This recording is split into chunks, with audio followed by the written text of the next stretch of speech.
feel like it's important to hear a young person's perspective on the challenges that they deal with, who's influencing their life as a student athlete, the impact that coaches can make on their life, and then also what their goals are and what do they think of when they think of leadership. So I'm happy to have Alana Kutt and Aaron Klinger on the show. Alana and Aaron, it's so good to have you.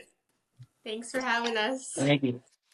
Awesome. So, Alana, let's start with you. You are an IMG Academy alum, high-level golfer, and of course, I know you're doing some things on kind of the pro circuit, if you will, right now, getting your feet wet with that. I think your long-term goal is to be on the LPGA Tour. Am I right?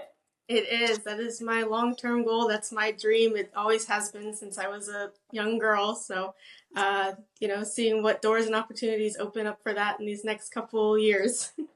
Awesome. And congratulations on all your success so far. And then Aaron Klinger is my son, who, if you follow me on LinkedIn, you've seen me talk about his journey as a aspiring college soccer player. He was at IMG Academy as well. That's where Aaron and Alana actually both met and have had a great friendship since. So I thought, how cool would it be to hear their take on leadership? And so we're going to dive in with a quick icebreaker today. And let's start with Alana. Alana, if you could have any superpower for one day, what would it be and why? For one day, if I could have any superpower, I would say teleportation, because I wouldn't have to drive anywhere and I wouldn't have to pay for gas. Perfect. So that would be able to take you. And where would you go if you could go anywhere in the world?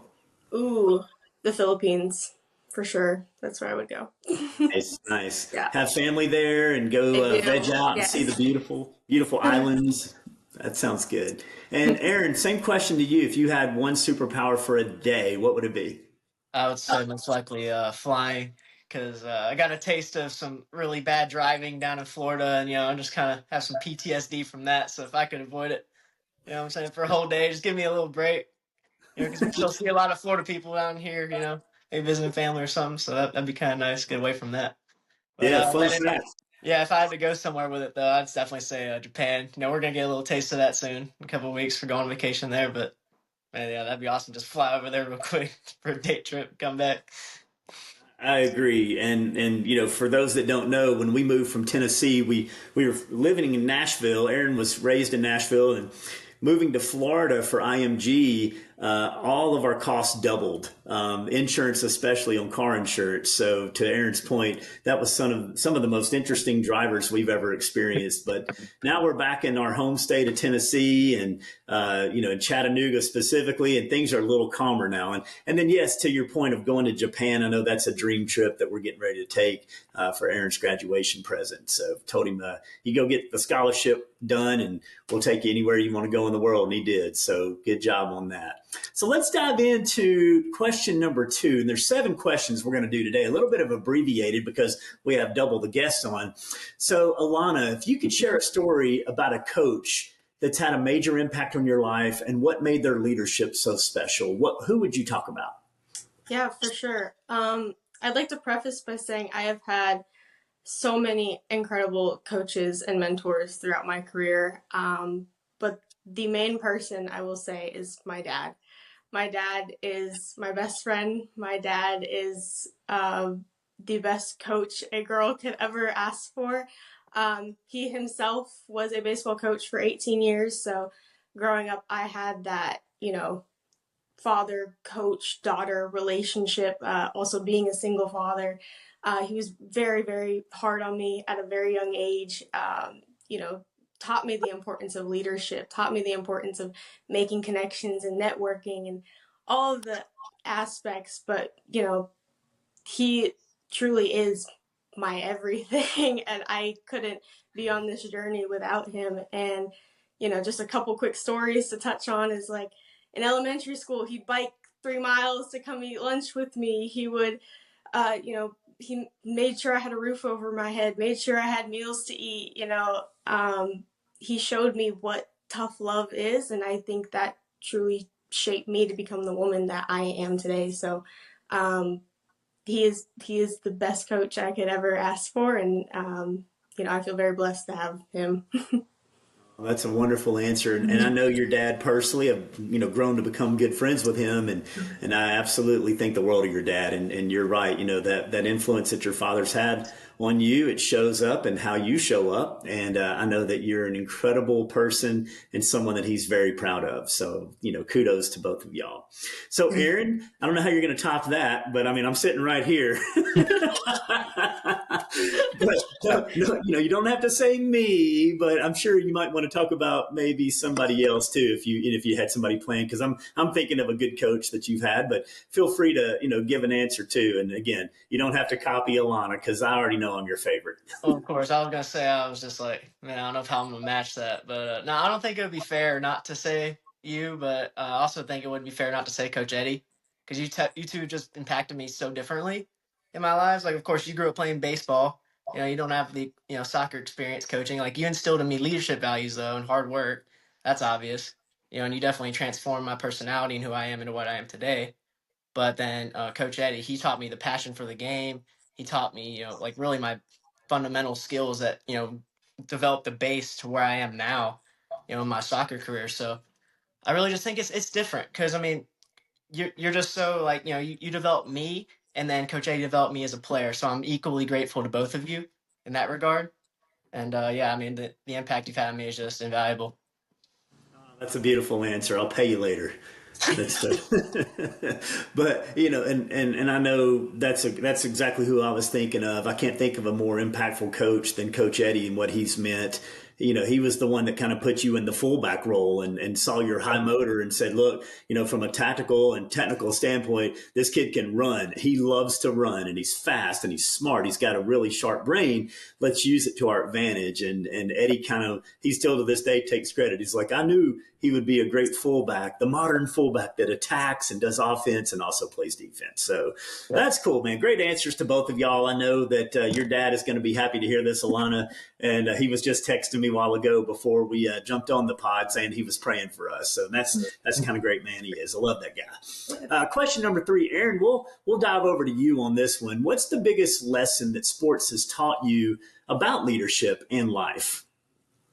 I would say it's not always, being the one who's in the front and center, visible lead role. It is very easily possible to lead others and set example just by being yourself and also just, doing the simple things, doing the hard thing first, like doing what everyone else doesn't want to do, So I definitely think that's just something great you can do.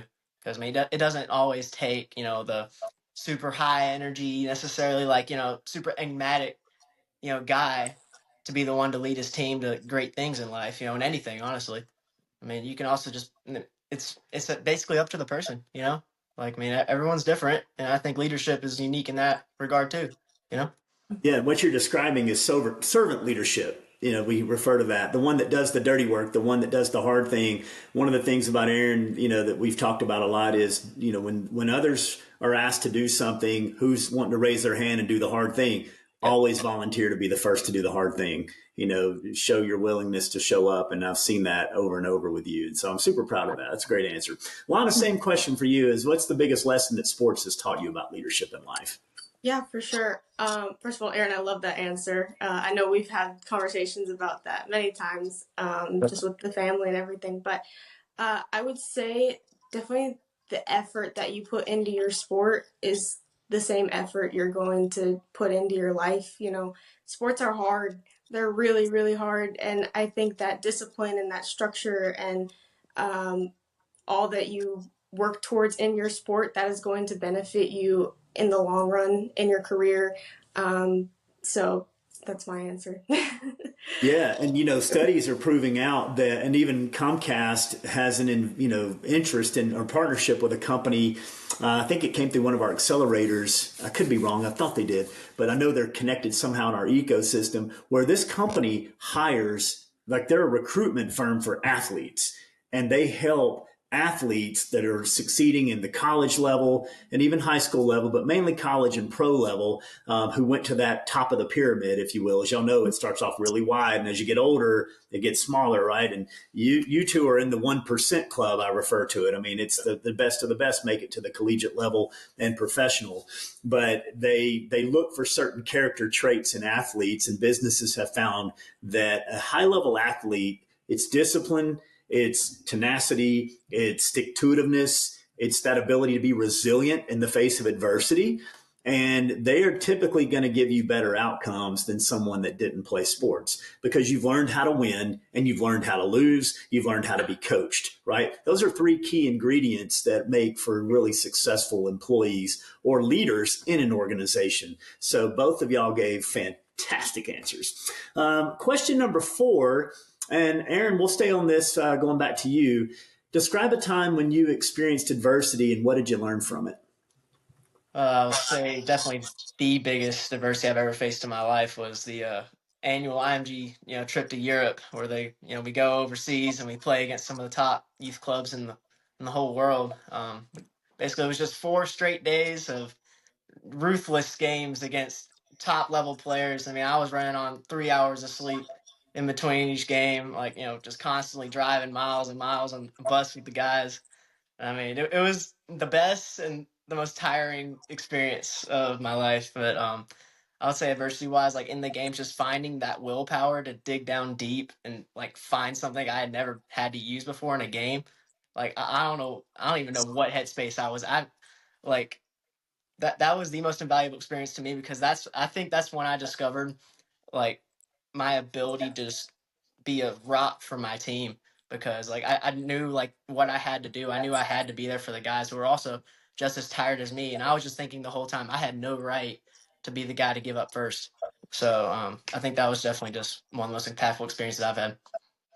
And I love that answer. And, my wife and I went on that trip. Aaron's mom and dad would go on the trip to Europe, long flight, time zone change. And then you face off against one of the top goal scorers in all of Europe, in that first game when you played against the team from Belgium. Yeah, so And that yeah, and that was amazing. And really, I watched Aaron. His mom and I watched Aaron grow up in Europe, to face that level of adversity. And it's actually no coincidence to what you said about being that rock and not being the first one to quit when you were tired. Because every country we played in the Netherlands, Germany, France, and Belgium. And I mean, it was back to back and long bus rides and travel between the countries and places and running on very little sleep. And that's when we saw Aaron find another gear, and the coaches, more importantly, recognized you finding that, and you yourself recognized it. And that's when he became the captain of the team as well. He was promoted then for what he did. And so that level of rise up, as George Sasfari would say, and George, shout out to IMG there. But there's something about that fortitude that you find when you're put through pressure. So, Alana, I'll ask you the same question. Share a time that you experienced adversity and what did you learn from it? Yeah, for sure. First of all, there's so many stories that I could go through. And Aaron, I got chills just now hearing yours. It's incredible. But one story I would love to share is that it was 2018 Georgia State Championship, and it was a Father's Day weekend, and my dad had just lost his job, and we did not have the money to go to this tournament. To this day, I don't know why we went to the tournament, because I know we did not have the funds to pay for it. I'm pretty sure we spent grocery money to pay for the tournament, but ended up going, and ended up going to stay at a little tiny Baymont hotel in the middle of Georgia, and middle of nowhere, Georgia, and just, played a really solid tournament. It was 2 down coming in the last 9 holes. We had just come off a 3-hour rain delay, and, I battled all the way back, and I'm walking up hole 18, and my dad's there with me. Caddy, he just put his arm around me. He's like, "You're about to win your first ever state championship." And, that was something that was just such a special moment for both of us, especially for me, knowing that in the back of my head is like, I know we didn't have to be here. No, we didn't have the money to be here to begin with. But second story I'd just like to share real quick, and I know we have so many IMG stories that we could go back and forth with, but this one being my first time going to Mexico by myself. I was with my team at IMG, but first ever out of the country trip on my own, and had a really great first day, and then it was just as you know, golf, Brian, is that anything can happen, and that second day I broke. I lost it. I lost my confidence, lost the stride, and I went from being tied for second in that tournament out of about 70 girls to not making a cut, to not making the cut out of that tournament. And I've never felt that amount of pressure and stress upon myself. And if you ask me what happened on that tournament day, I couldn't tell you because I blacked out pretty much. And I didn't know what to do. I was at probably one of the lowest points in my golf career after that, and this was only about maybe a year and a half ago now. And I was just in a really dark place with golf, and I didn't want to keep going. I didn't know what to do. I didn't know who to turn to, but thankfully I have an amazing team of people around me that supported me. It was like, Alana, like, this isn't the end. This is just another part of your story, another part of your testimony. And I knew that there was another Mexico trip coming up that next spring, and just worked my butt off for that qualifier, and qualified for that next Mexico trip. And that ended up being my senior trip with some of my now best friends in the world, and played just a really great tournament. So, keep going and don't quit, even when it feels like even when it feels like the world's ending. You have to keep going. You have to, like Aaron said, dig deep. So Yep. Yeah, I love that story, and thank you for sharing that and for your authenticity for both of you. But Alana, I mean, I think some of the greatest lessons in life have come through failure and disappointment. And I know that anybody that I've ever had on the podcast, and I've had some phenomenal leaders on, they'll all tell you about times when they were down and out or something didn't go their way. But every one of them said they would have never gone another direction. Walking through that adversity taught them so much about themselves. And also in many cases, they turned to their faith and turned to God and anchored deep into that and became more resilient in their walk with God and leaning into their faith and that community. You mentioned about the people around you. We always talk about, and you've heard this adage, that you're the sum of the 5 closest people you keep in your circle. So guard that circle very carefully. And then also you talk about leveling up your circle. Like, you want to be around people that help you strive for greatness and help you elevate to the next level. Because that complacency can be a real, I guess, thing that holds you back in growth. And so through that, what I'm hearing both of you say is you grew through the process. And that's what life really is, not to get philosophical, but that's going to translate great for you both in your business careers, that you're going to face adversity. Let's imagine you two were running a company together one day, maybe, you never know. And if that happens, you may face adversity. What are you going to do? You're going to lean on those experiences. You're going to fall back on those moments that you've learned and said, you know what, I got through that. I'm going to get through this too. And that's the real message for everybody listening, is that no matter what situation you're in at the moment, it can always get better. Just stay the course. All right. So thank you for sharing that. That's kind of the heaviest part of our topic here. Now it's going to get a little easier. So with the demands of both academics and athletics, how do you stay disciplined and balanced in succeeding in both? And I'll start that off with Alana. Okay. I'd say one of the main things to stay disciplined is, make sure you have your schedule, make sure you have your structure, you're meeting those things every single day. And, I think being at IMG, that really, really helped me prepare for college, because, you're up at 6, you're at practice by 7, and you're going to play, and then you're going to work out. And it's just the whole list of schedule that you're going through. And, when you have that structure, it makes it a little bit easier to go throughout your day, because, you have to be at this place at this time and all that. But the biggest thing for me is, and especially college, and Aaron, you will soon learn this as well, and you probably already have, but having the courage to say no, and there's a lot of temptations when you get to college, and there is in high school, but they're even magnified times 10. And you have to be disciplined enough to say, I'm not going to go to that party. I'm not going to go drink this. I'm not going to hang out with this crowd. Like you said, Brian, I need to keep my circle close. And it's hard because people are going to judge you for that. And people are going to maybe think of you less than just because you're different in that sense. But I think there's such a strong power, and it should be a confidence booster for you to be like, I said no to this, and I'm spending my time doing A, B, and C instead of, I'm working while they're sleeping. Yeah, you know what I mean? So Yeah. having that discipline to say no, I think is the best thing you could possibly do.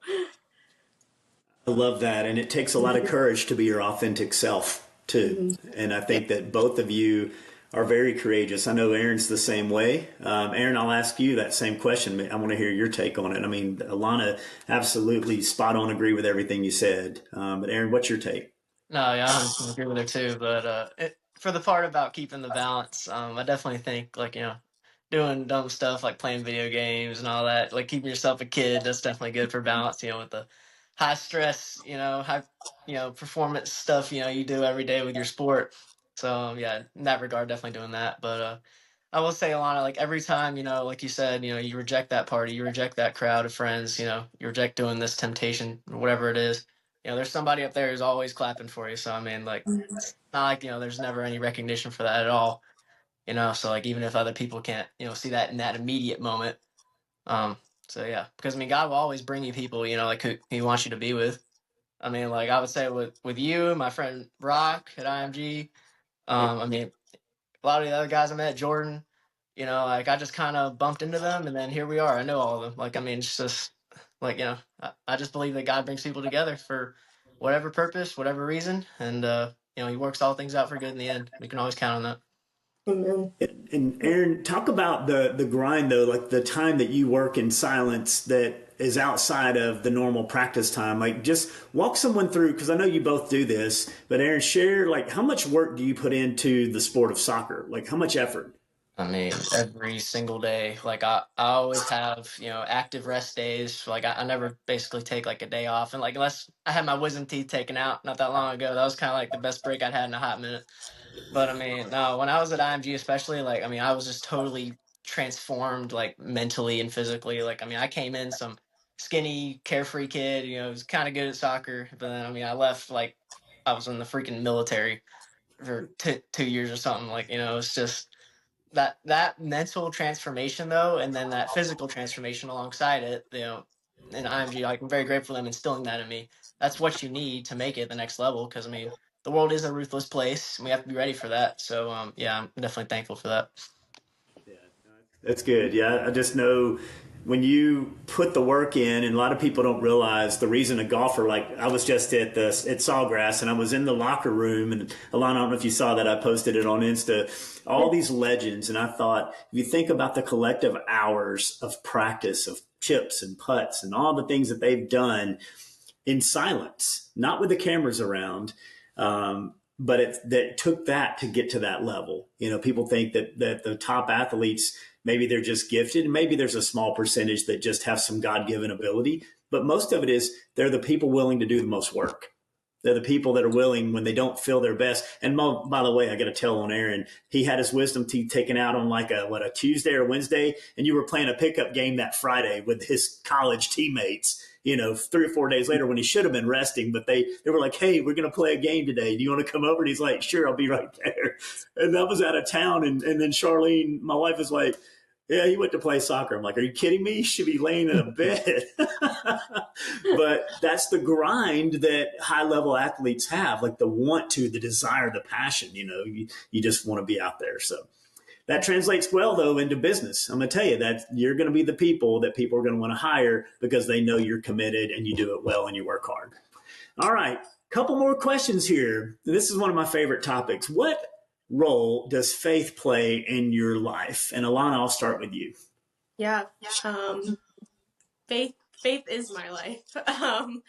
I grew up in the church, and again, my dad instilled in me a very, very strong faith throughout my whole life. But I wouldn't be where I am today without Jesus Christ. I'm a believer. I love Jesus with my whole heart, and you know, I make him the point of my day every day. You know, he is what I do, I guess. And you know, I feel very, very grateful to again be surrounded by people that have not only instilled support into me, but instilled faith into me, and just mentors, and again, women, like some really strong, faithful women that have poured into me for my entire life that I feel so grateful to have. And I think, you know, Aaron, you talked about earlier, the Lord brings people into your life. Like, the way we met was so Lord ordained, like, just so spontaneous. And it makes me laugh that, you know, we serve a God of humor sometimes. I mean, that we've talked about so many similarities that Aaron and I have to, like, that's the Lord. Like, you look outside, you see, like, look at a beautiful golf course, look at the ocean, look at anything, like, that is the Lord. And you know, my, I guess, message to the world is, I just hope that that light that the Lord has put in me, and the light of the Jesus Christ, is being shared out to everyone else. So yeah, that faith is my everything. Yeah, absolutely. And shout out to J316 Ministries. Yes, yes. I believe that's where y'all met, right at the campus of IMG. So really good. So Aaron, what's your take on faith? Well, I guess I could preface that with, there's a difference in a car that has a, suspension that's, dodgy, and one that's really smooth and nice. Because I mean, I guess that's like the same way with, living your life with or without faith. Like, you can have, some balance, I guess, in your life without Jesus, but it's not the true peace that you're looking for. And I think I learned that lesson very well, in all the experiences I've had. But yeah, so Jesus to me is just, like, he's the one that keeps me steady and, like, in the right mind, giving me that willingness to, just keep going, keep pushing. Because I know there's, like, there's something at the end that's worth, doing all this for, beyond the, college, soccer, any aspirations after that. Like, we have a kingdom to build, and I think just, having that in mind, being able to lean on him for that, that's just like, it gives it beyond like a goal, it gives you a purpose. So that's what it is to me. Yeah. So good. Answer. I want Yeah, to go add ahead. on something real quick just about that. Is in service yesterday, the title of the sermon was literally "Never Give Up and Don't Quit." So I think it's kind of ironic that we're talking about this right now. But you know, something I sometimes struggle with as a Christian is, you know, Lord, I'm not feeling your presence right now. Like, does that mean you're even here? But I think we forget a lot of the times is that, no, he is walking with you. He is as close to your breath in your lungs and your heart, and he is with you every single day of every single moment. And I think just constantly remind myself that the Lord is with me, and the Lord is with me on this golf course. The Lord is with me when I'm kicking that soccer ball. I barely know soccer. The Lord is with me in every single moment of my day, and that's just crazy to think about to me. And I think that would just be an encouragement to whatever somebody listening is. You know, you are not alone, and the Lord is with you, and He's there guiding you, even the times where you don't feel it whatsoever. So Yeah, that's so true. And God shows up. He's like, we were just listening yesterday the sermon about Abraham and how he waited for 30 years for God's promise to come true. 30 years. That's a long time, y'all. So God gives you a promise and says it's going to happen. And then you have to wait and wait. And we often want things in our timing, and we want, humans by nature want things to be easier, but it's through those adverse times that it really grows us. And, and we'll divert for a second, like go off the script a little bit, and I can edit this part out if it doesn't make sense to keep it in or not. But like Alana, I love that you're being vulnerable and sharing, Yeah. some of that and that reality that I think a lot of people live in. And maybe Aaron, talk about along those lines, and I can cut this out if it doesn't make sense to keep it. But talk about your experience at IMG when you first got there as the new guy on the team, coming in as kind of the threat, the outsider. Who is this guy? And you don't have to give every detail, but just in general, share how going through that experience, what it did to your faith, and then talk about a great movie has the beginning, the adversity, the plots, and all the things that go on, the tension, and then the resolve at the end, and the good news. Can you talk? And I don't know if you've ever shared this with Alana before, but like share what you went through there at IMG. Well, I mean, when I first got there, it was definitely a reality check of sorts. I wouldn't really call it sobering, but it just really, let me know like what my situation was, because when we first moved, I was hit with a lot of emotions, like, leaving everything I'd ever known behind. Like we lived in Nashville for my entire life. Like I don't even count the 2 years lived in Mississippi, but uh basically when I got there though, it was just, it was crazy for me to see just the caliber of players that I was truly up against, if I wanted to accomplish my goal of playing in soccer or college soccer. Because I mean, back home, like, I thought, oh, I have a decent chance. Like, I have a lot of buddies that go off to play. It's like if I just stay the course, I was like, I'll make it. And then when I got to IMG, like, it was just a really hard period where I was just like, man, I don't know if I can do it. I just had like a sort of self doubt going on for a little while. And like between that and, the emotions of leaving all my friends behind, it was kind of hard for a time. But I mean, then I found J316, and then I found a bunch of, new friends on the team, all the guys. I mean, of course, they weren't so fast to, just accept me, because I mean, it's like everyone who's new is like a threat, but that's just how it is. So I don't really blame them. But I mean, no, it was definitely good once I got going. But I was truly like kind of scared for a time. When I first got to IMG, because like I was really uncertain for like the first time ever, like what was going to happen, because like for my whole life I just kind of been on you know cruise mode. Like I just just going through, just like it was easy, it was fun, and then I get to this, it was just a whole new experience. But I'm thankful for it now, because I mean it got me to a place like I never could have dreamed I'd be in. And I have the most amazing school like ever, where every single person just loves Jesus with all their heart, you know, just waiting for me, this semester in fall. So I think, even though I went through all those tough times with everything, the emotional stress, the mental stress of everything, I'm grateful for it. I would honestly do it 10 times over if it got me to this exact point. Yeah, and it was to see God grow you up and work you through that. And you look at the before and after picture of Aaron, when he got to IMG versus when he left IMG. But I also remember, this is something I recall, is to go into IMG and coming back and being the new guy. And some of these guys have been there since the eighth grade, and you're kind of having to earn the respect of the teammates and all these things. And then to become a team captain. And also when you left, they literally, Alana, I don't know if he's told you this because it's kind of embarrassing, but he balled out in the last tournament, the IMG Cup, and the team lined up around him like parents do on a soccer field after a game when the kids win, like when they're like 5.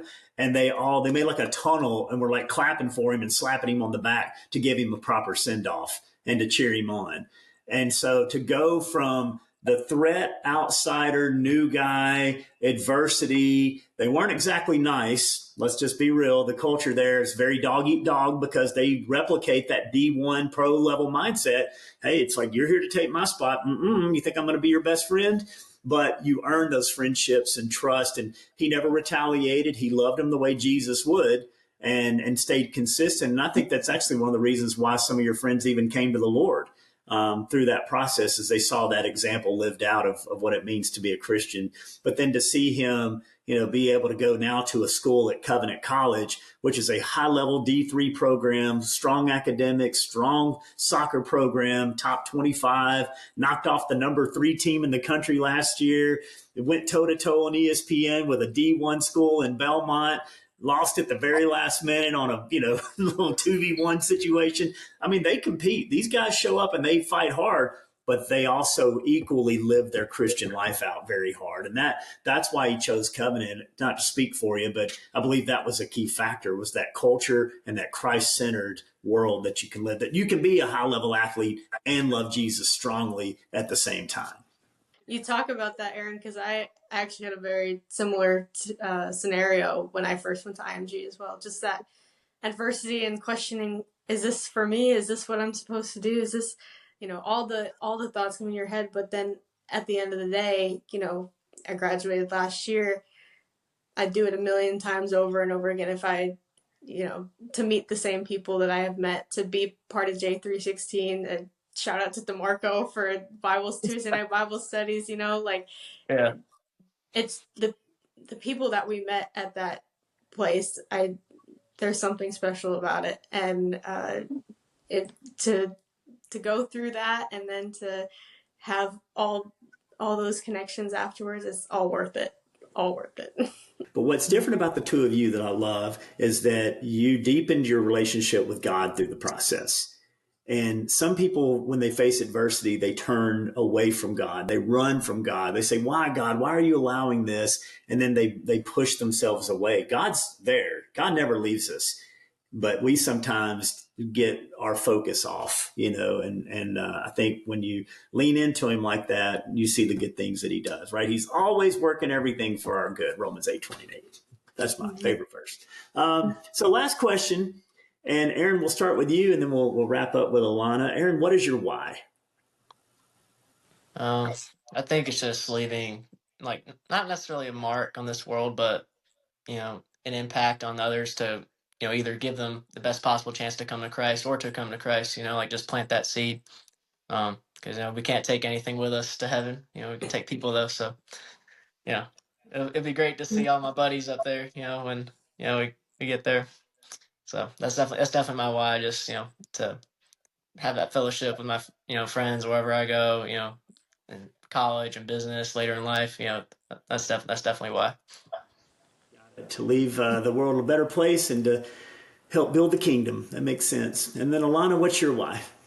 Amen. I'd say my why is also build the kingdom, plant as many seeds as I can, but also, to become the best at what I do, and truly to be a positive influence into the next generation of young female athletes. That's my dream. IMG actually kind of gave me an opportunity to mentor and influence some young girls there, which makes my heart so, so happy. But like I mentioned earlier, is I've had so many incredible women of faith pour into me, and I think it's just my turn to pass that torch along. No, that's great. It's funny that I work with Chick-fil-A, and they talk about, the essence is they want to be the world's most caring company. They happen to sell chicken. Chicken is just the platform. But at the end of the day, they want to honor God and love people and show care and develop. They look at their restaurants as leadership development centers. And Aaron worked there when he was younger, like 15. I think you started working there with Rich in Hendersonville back in the Nashville area, and quickly promoted to a team leader and trainer. But it was that development, the way they pour into people. And that's the same thing, the two of you. I know that you've experienced a lot. You have a lot to share. Your voice matters. And we need more young people like you in this world that are willing to take a stand, to do the right thing. I'm excited about the future, though, to know that there's people like the two of you. And yes, I'm biased. I love both of y'all so much. Like, you have no idea how much I love y'all. But it's the fact that y'all are doing things the right way. And this country is really a country that you can succeed in if you make right choices. And you both are on a good spot. You're in a good track, and you have great support around you. And so it's been an honor and a privilege to have both of y'all on the podcast today. Hope y'all have enjoyed this episode. Alana Kutt and Aaron Klinger, it's been great to have you on the Quick Bite podcast. Thank you. Thank you.